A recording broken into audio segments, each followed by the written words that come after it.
Well, hello and welcome to the official release video for the Hobby Miner Sluice box system. I know it's been a long time coming, but oh boy, what a journey it's been. And I will explain. And I want to walk you through this. I don't want anybody to get any surprises, but I am dang proud of what I created. And you know, I've never seen anything else like it out there. I mean, gosh, you can run unclassified material. You can turn the mat over. It's two-sided mat. You can turn it over, run classified material. You can put a flare on the stream sluice. You can run as a self-feeding sluice box with a double power head. So I'll walk you through all that. I will try and put some clips in so you can see exactly what it's going. I want to go through how it's built so there's no surprises to anybody. All that good stuff. First off thing I got to do is give some credit where credit is due. And this is a lot of my idea from my head to the 3D printers, which I love because I can take my ideas and actually make them into a product, as well as the silicone mats. So, but like credit where credit is due, first off, I want to thank my son who does the shipping and runs the website. So he takes care of all that good stuff and his ideas and putting up with me saying I don't like that idea and I like that idea. So anyway, I want to give credit there. I also want to give credit to my wonderful wife who has put up with hours and hours and hours of design work and trying and my fails, and oh boy, I can be a lot to handle sometimes when I get into that mode, and I want to let her know that I appreciate all that she puts up with. The other person I need to thank real quick is Coulter Young from miningmagnets.com. You guys all know who that is. He helped me with this rail design for the sliding levelers. I couldn't quite figure out how to make that work, and he drew it up for me, and I really appreciate that. That being said, let's go over the sluice on how it's made, or let's just go over the options first and how they work, and then we'll go over how it's made, okay? So first off, it is a stream sluice. You can run it just like this. There's no, I mean, I just dump the rocks right in here in the stream. The legs level out. They slide on here so you can avoid the obstacles and the terrain. You can go all kinds of different directions with it. We can loosen it up a little, but anyway. So that's the levelers. It'll adjust any way you want it, up and down.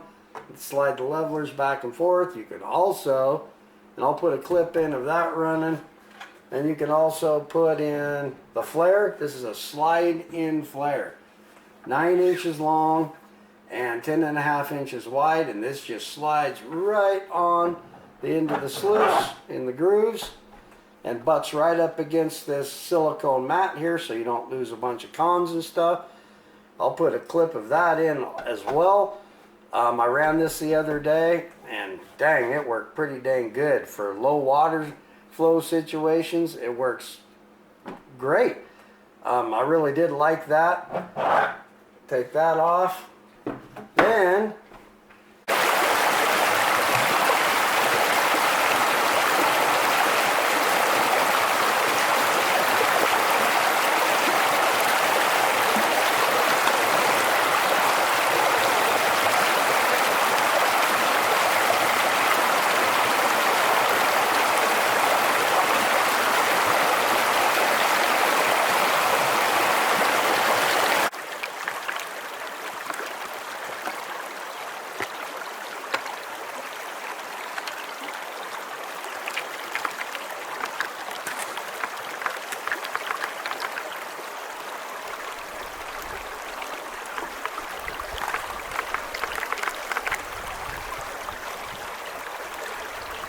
what else you can do is put on the back cover. and this just slides on.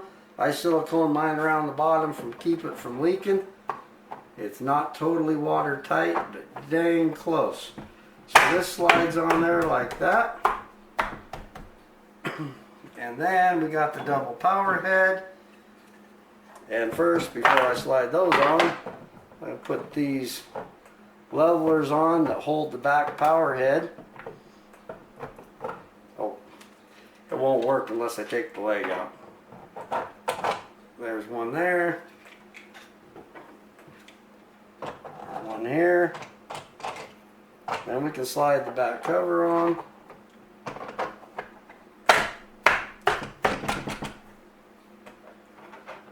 These are new, these legs. I just printed them yesterday. It was a new idea. They were all PVC pipe, but I thought this flat spot on the side to fit against the sluice would be a great improvement, and it was. Things tighten up really nice, and they look a lot better than the PVC pipe did, so we're going with that. Not perfect, but it'll work. So this double power head, one sprays this way, one sprays this way. You can put a shovel full of 1/4 inch classified material in there, and it just sits there and eats away at it and feeds it. And I'll put a clip in of that running. I love it. I've turned this over to the high-low V side. Water connection. So this goes around like this. This is all, with mine I did run a valve, but dang, I didn't need it. You can add it if you want to. How I do my connections is I just take a piece of PVC pipe, put some electrical tape around it, and slides right in there into this PVC pipe connection. This is an 1/8 of an inch hose, and this is what I do for all of mine. You can get more fancier if you want to, but I should probably add in a piece to put in your hose as well. This thing runs great at about 10 degrees with about a 1,200 gallon hour pump is what I've been using, and that's works great. Of course, you got your beverage holder in the stream. This will fit down in the stream. Keep it going.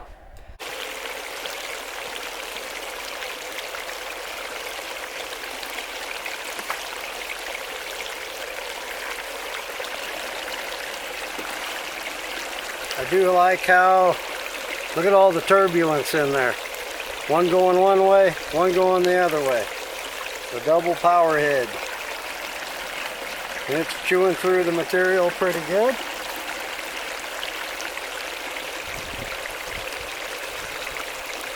So we're not overloading the sluice completely.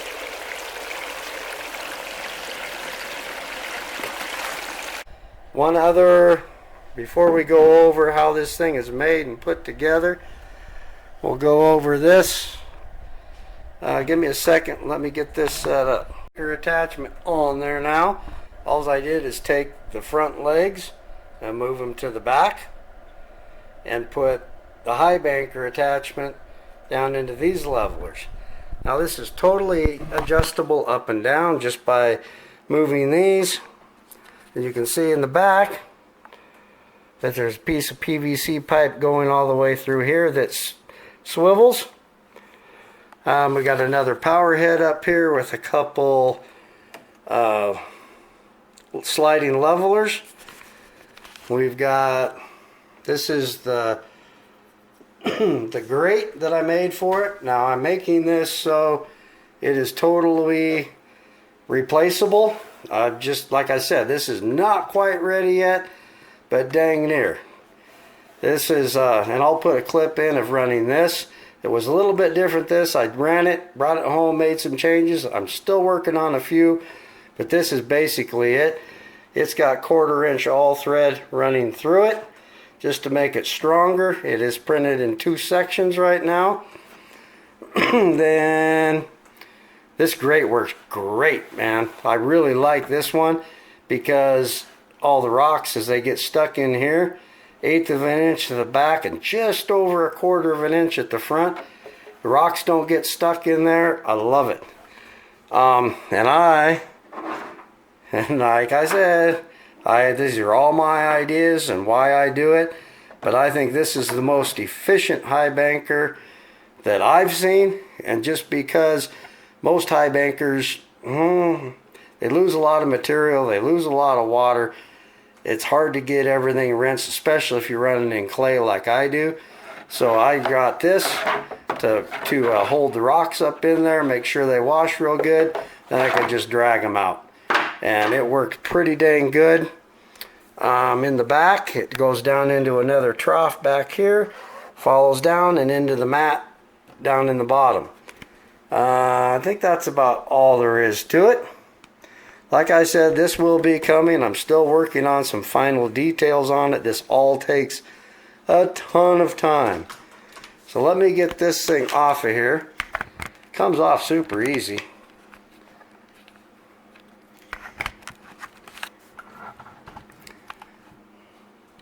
All I got to do is take these little,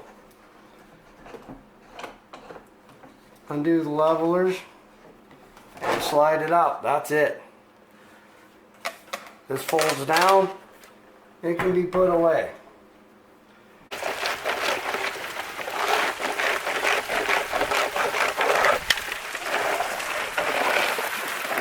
Much better. Oh, we got a big old rock in there.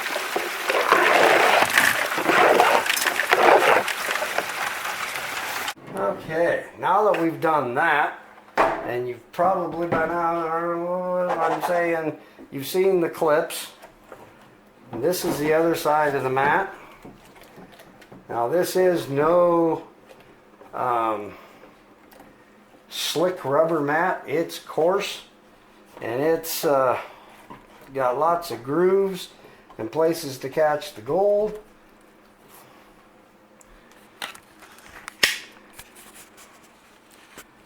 Now these are handmade by me. You can see all the grooves and stuff. This is a high-low V. Why this thing works so dang good with the power head and everything else is this mat is a 5-degree difference. So it goes from 1/4 inch at the back to just over an inch at the top of this mat. Then it's seamed together and comes down. And you can see here, it's got little dips in it, little rises. There's a drop riffle here, all that good stuff. And then the other side, of course, is the grizzly bar mat for unclassified material. Keeps all the big rocks from getting down inside these grooves. And boy, that thing is rough and coarse. And I don't see much gold getting past that. I've run it a bunch and I love it. So let's get rid of this for a second. Now let's go over how this thing is made. So, like I said, these are the sliding levelers. It's printed in PETG, and this is one of the reasons it took me so long is the regular filament I was using I just didn't feel was strong enough or durable enough or heat resistant enough. So I switched to this, and this is a little more difficult to print, to say the least. Took me a while to learn how to print it, but I finally got it. So we're good. So this is made 8-inch sections. It has 1/4 inch rebar running clear through the whole thing. If I can get this off, I'll show you. This end cap just gets silicone on in case you ever need to do any adjustments or anything like that. There's a 1/4 inch all thread with the nuts on the end. These are all printed facing up, so there is a little lip on it that I have to trim off around all the edges. That's why I say it is not factory made. It's 3D printed, hand assembled by me. And yeah, same with the mats, but very durable and strong.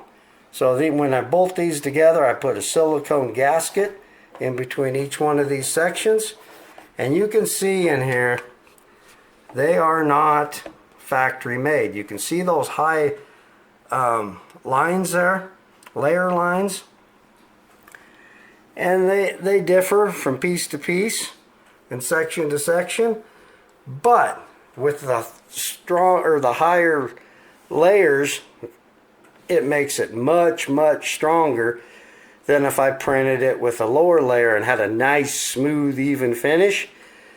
It wouldn't be as strong. So that is why you will see all this in here, is because it makes it super strong. Like I said, the legs, they are 3D printed now with a flat spot on the side. You'll see little hairs and stuff in there on these, and that's just from the printing. But you're going to be running rocks and dirt down it, so yeah, I don't see a big deal at all. I just want everybody to be aware, not factory made. So that's what else can I say? Like I said, it's totally adjustable. Anything you want to do, I think this sluice box will do it. Like I said, the high banker, and I'm thinking of more attachments as well. I will guarantee you that this sluice will not change, and all the attachments I make from here on out will fit this sluice. About all I got to say on that. So I think that pretty much covers the Hobby Miner Sluice box, how it's made, the attachments, the adjustments you can make. Can't think of anything else. So now if you're going to want to order one of these or want to check them out, please be aware that these are going to be made to order. I have 6 of the bodies all made up, and then I have a bunch of parts printed, but they're not completed yet. I think it's just time to find out what the market is for them. I think it's pretty special. I know I'll be using mine, so just be aware that they are going to be assembled depending on what the demand is as they sell. So please allow a couple weeks before they ship out. I got to get these all done, get them to the shipper, all that stuff. And there's lots of little parts to all of this, so please be aware of that. One other thing I will mention is, if you're not interested in the Hobby Miner but you like the idea of the mat, I'm making them for sluice boxes. These are available on the website as well now. You come with a header piece. They measure 10 inches wide. They will fit into a 10-inch sluice, 10 1/8, and 8 inches long, 8 inches long and 10 inches wide. You can trim them down to fit into your sluice. Make sure you cut them about 1/8 of an inch to fit your sluice. These are the two-sided, just like this one. This is the exact same mat, just wider, so you can trim it down to fit into your sluice. You can butt the sections together so you're not wasting a bunch. What else can I say about those? I'll do a release video on these as well. I just wanted to let people aware that they are available now. These will also be made to order when they are ordered. I'll make them up. I got a ton of silicone waiting. The other thing I did is, it's a little tough sometimes to get these mats, figure out how you're going to get these to stay in your sluice, especially if you have a flare or something. So I made a mat transition piece that fits right underneath this little lip on here, slides underneath this. It should hold your mat in place just fine. These you can just cut to fit your sluice. They're 10 inches wide, so you can cut it down to fit your sluice and then just silicone it in place. I guess if you wanted to get crazy, I guess you could drill a couple holes in it, put some carriage bolts in there and bolt it in place. You'll never have to worry about it. But I think silicone works just fine. I think that's all I can think of. If you have more questions, please let me know in the comments. I'd be happy to answer any questions.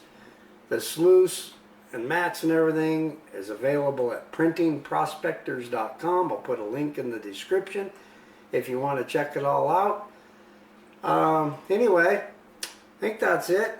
I've been quiet for quite a while now, just trying to get things ready and been busy, but I'll be having more videos out here pretty soon. Like, we want to do some metal detecting with the new metal detector stand. That's also on the website. So anyway, thank you for watching. Please let me know what you think of the Hobby Miner Sluice box, and we will catch you next time. Bye now.